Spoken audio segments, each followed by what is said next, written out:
It starts with One thing, I don't know why. It doesn't even matter how hard you try. Keep that in. What's up, guys? Lord Wolf of Chaos, and we are here with a Resident Evil TV show review. Now, for those who are Resident Evil fans, quite aware, Netflix released the adaptation of Resident Evil on July 14th. It has been not too long ago. And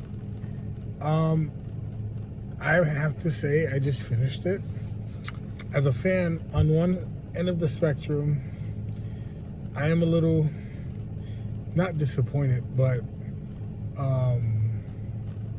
not blah. It's crazy to say because the show, I actually ended up liking it. Now, I know a lot of fans had gripe with what the direction of how they're going with the show. Albert Wesker being a family man and black, but Lance, who plays him, Lance Reddick, who plays the actor who plays Wesker, is actually pretty good. Now they do capitalize on a lot of the game lore in the sense of like a lot of the story. There's still stuff from the game story. I think what's the issue with a lot of fans that are having is the fact that again, we're getting a Resident Evil thing, and it's not to how the game story is.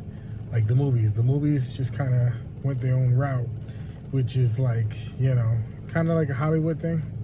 You know, Alice wasn't a character, but hey, you know, she became the main focus point of the Resident Evil franchise, and it was kind of cool at first, but then it's kind of like, you know, they just did their own thing. So what Netflix did, they have this show which they're kind of doing their own thing. However, it's more enjoyable in a sense, like the main protagonist, like you have Jade Wesker. So the show's pretty cool because in the sense that it's a before and after. So they're showing Wesker and Wesker as he has these daughters, which he didn't have daughters, but he has daughters. And pretty much Jade and Billy Wesker are fraternal twins. So it shows them before the apocalypse and 14 years into the future after. So we get highlights of Jade and Billy in school, and then you get highlights of Jade as she's a young adult trying to understand the virus. She has a daughter, and pretty much, you know, she tries to do her thing. Now, the thing with Jade is, and I think Billy had said this for those who watched it. If you haven't watched it, it's nothing with spoilers in the video, just letting you know. But she has this kind of thinking where she's just like trying to do the right thing, but then she blindsides like the consequences that happen. So there's a couple times in the show where she does things and like it's smart. Like some of the things she does, like you can understand the intention, but then it's like the backlash from it because she didn't do it accordingly. It's like, you know, so that happens. Evelyn, she's the lady that's running Umbrella. I'm not 100% sure, but it sounds like she is the granddaughter of the CEO, maybe from the video game story. They haven't made a connection, or at least a verbal connection, but so she's in charge. She's in a relationship with a woman, and she has a son, and she is ruthless. She is kind of ruthless. And it's crazy because like when you watch it, it's like, you know, she comes off as a character that's very like nice, but she has a plan, like, you know.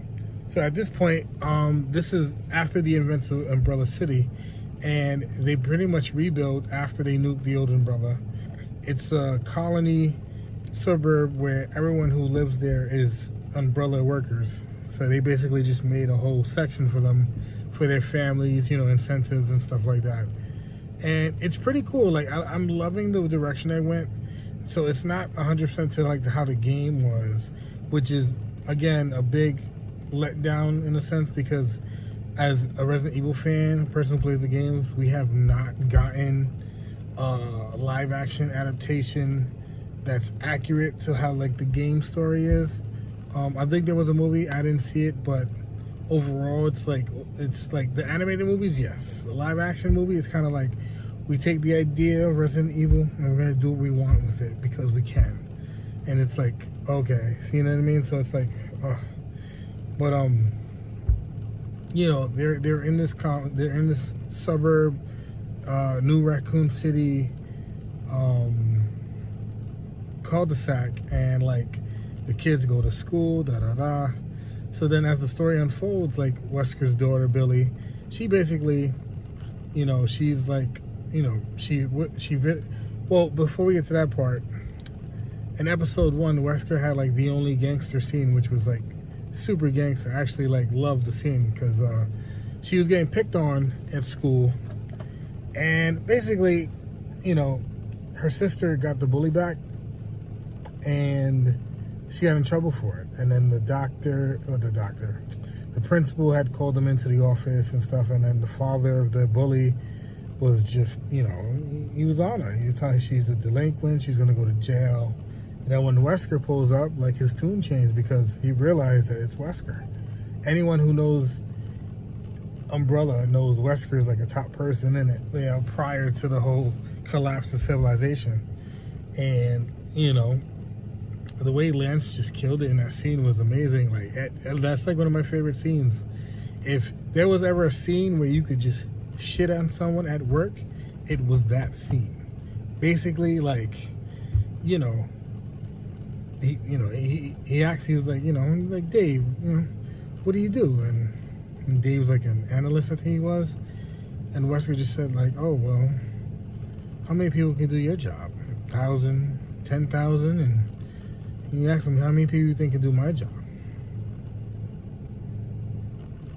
You know, so, and it, like, that's pretty hard. Like, you know what I mean? He told him, he's like, I was to make a phone call and tell him I'm going to quit unless they fire you. Correction, unless they blacklist you, where you can't work in another tech company ever again. You know, he said, I want Pornhub to scrub your resume. And I'm just like, you know what I mean? Like, what would you think they say if I asked them to do that? And Dave was speechless because he knows that everything he's saying is an accurate depiction of potentially of what this man's phone call power would be. Because they need Wesker. At this point in time, Wesker is that top person who, you know what I mean? Now, mind you, his tone changed. His daughter had to apologize. Wesker said no better. It was just a boss move. He even got his daughter a day off. You know, she meets him at the lab. She ends up seeing animals, gets so curious, wondering if they're test subjects. They eventually go, she gets her sister to come with her to break out the rabbits. There's a Resident Evil dog, which looks good, in my opinion. Ends up biting her, becomes a whole thing. Wesker covers it up, puts blood on him, says like they got hacked because he just erased all the, like this man, Wesker is nasty. Now mind you, granted, this Wesker is a clone. Now again, they went off game lore, so there was a part where they say the original Wesker died in the volcano, which if anyone plays the game, that was Resident Evil 5. Now granted, I personally hope they kind of bring Wesker back because he was kind of like that top guy in the franchise, like pulling the strings and everything. In 6, they had revealed he had a son. So again, the story of the show is going its own route, but it's actually really entertaining. I would suggest for a Resident Evil fan, you have to look at this as an alternate reality version of the story. So you're not like, oh my God, like they could have did this, could have did that. You know, granted, Wesker doesn't have daughters. He's not a family man. He's not a black guy. Now, the black guy, I don't mind. However, there is a scene, which is a little funny, but they show a flashback scene of Wesker, and he is like OG, like video game suit Wesker, but then the wig is kind of like, you know, it was funny because like you have TikTokers calling him butter knife, and basically like, you know, but his acting and his mannerisms, he catches like a Wesker, like, you know what I mean? Like if he was to like have a white guy play the role and then have Lance just voice it and everything, but it wouldn't be the same like body language. Although the body walk was a little tough, but it was pretty fun to watch, you know what I mean? Because like there's a goofy one and stuff like that.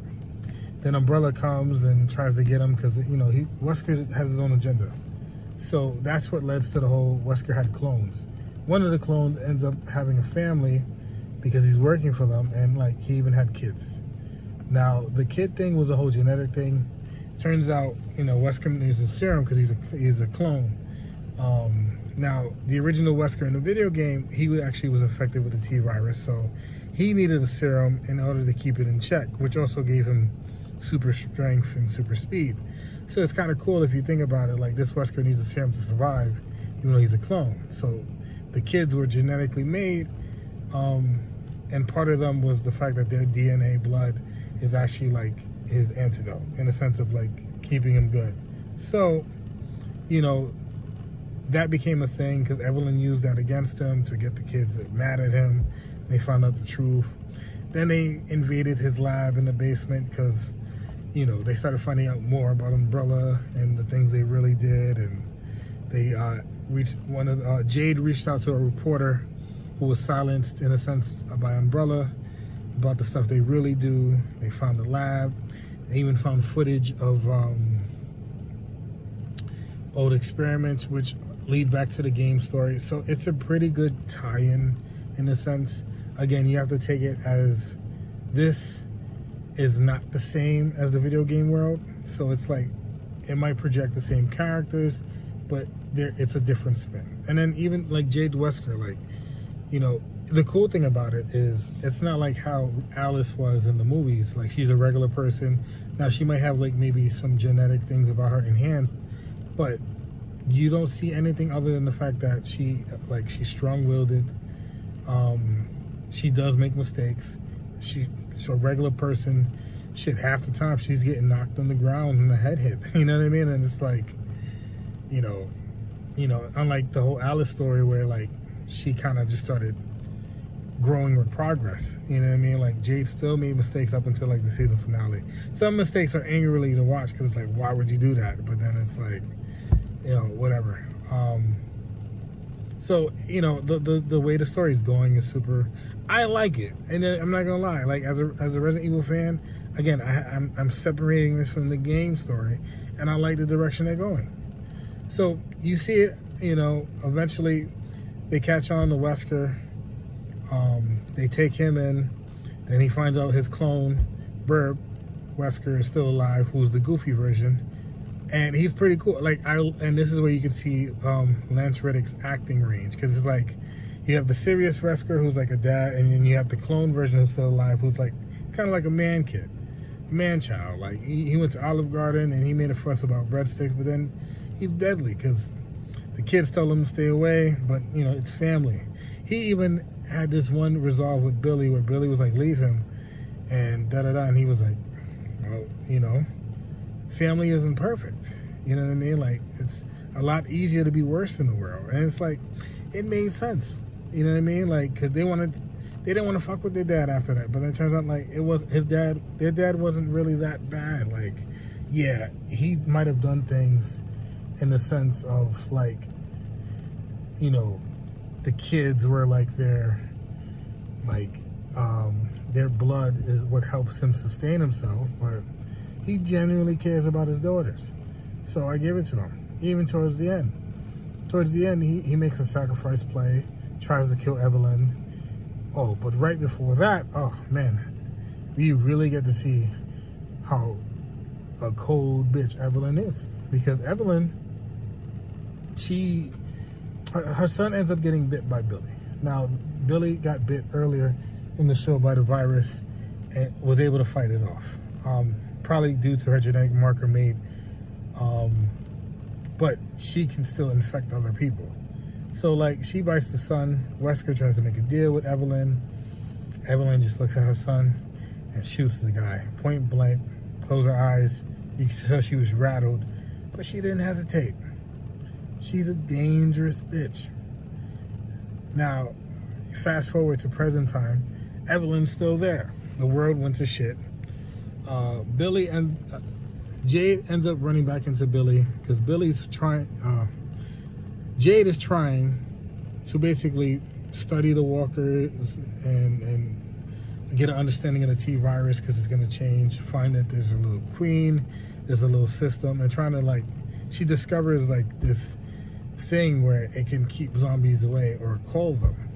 So towards the end, she gets into a run-in with Billy where she thought Billy was dead. Billy's still working for Umbrella. Actually, Billy's working for Umbrella. So in the past on the episodes, it's not there yet where we see them part, but it's probably going to be there in season 2. Hopefully it's a season 2. And it turns out like they take Jade. Billy, you know, tells Jade like how she never stopped being her sister. Da da da. She even like took the tracker out and told her to go. And all the while, it was a deception. Jade goes back to the boat where it's called the university, where she's originally from or is now, where it's like the last bit of survival and trying to find a way to get away from the zombies and stuff, and she did with the helps of the cell from the Queen head that she ended up taking. And basically, like, there was a tracker in the Queen head from Billy, so Billy set her up. Umbrella comes, Evelyn talks to the main guy, Jade has to go, and then Evelyn does this weird, I forget who sings that song, but she does this whole singing bit, which turns out Billy's pulling the strings. So in reality, Billy's running Umbrella. There's electromagnetic stuff that's in Evelyn's head that, you know, she's controlling her with an iPad, and it's like she can do whatever she wants. Now, I believe Evelyn is conscious, but she can't do nothing. So Billy's really running Umbrella. And I'd have to say that was a real, like, I didn't see that coming. I thought genuinely Billy was like a henchman who just low-key wanted to get out but didn't know and stuff like that. So turns out Billy was still sick from her blood, but Jade's blood was still good. So when she took Jade's blood, when she took out the tracker, basically that piece of blood, she, you know, digested it or whatever, and it made her back to normal, which follows the Wesker complex, because Wesker had that same issue. So Jade, out of the 3, doesn't need any of that. So her genetic marker might be the perfect in the sense of what Wesker wanted it to be for him, but it couldn't. We don't know just yet, but at the end of the day, Jade had a daughter. So then, and the daughter's exceptional. Like she's playing the piano and she's doing her thing, and you know, again, it's genetic markers passed down from Jade. So if anything, she's probably a better version of Jade. So Billy ends up trying to take her, shoots Jade because she doesn't need her no more, and that's pretty much the season finale, where, you know, Jade didn't die, but she, you know what I mean, like, hopefully, I do want to see a season 2. I enjoy the way they're going with this story. Again, you have to separate it from the game in the sense of that. Mind you, there was a lot of lore. And then, even before this happened, Evelyn let Burke out, the goofy Wesker, and she gave him a job, was to analyze what it seems to be Tyrant. One of the villains from, which one, 2? So, it's cool to see that it's a survival horror show where the main characters don't have superhuman abilities or anything else like that, because, you know, the Resident Evil's never like that. Like, the villains kind of mutate, and it's a survival base. So I think, like, they hit the money on that. They make the character, like the main protagonist, more interesting. She doesn't, like, have a handicap in the sense where she could just body everybody. Like, it's really survival stuff. So it's pretty cool. Like, I enjoy it as a fan. I understand why fans are mixy about it, but it's, you know, you gotta really, like, look at the big picture of it. Towards the ending of the 14 flashback scene, you know, Wesker gives her a name, and the name is Ada Wong, and tells her to go find her. So, you know, season 2, if there is one, possibly, we're gonna get some more Resident Evil characters. And again, that's what makes it mixy, because, like, we want the game story, which was really, really good. However, that's not the case. But I do like this take of version of the story that they're doing, because it sounds like Umbrella nuked Raccoon City and got away with it. Shit, the whole reason why they have a new Umbrella City and stuff, and they're continuing, is because they're trying to released an antidepressant drug called Joy, which again, Evelyn's son found that he was doing to her mom.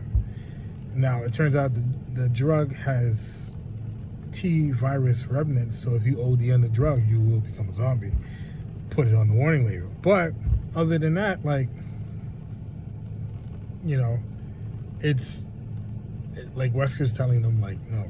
But then, you know, he also says it's like it'll take 20,000 pills for you to take for you to OD.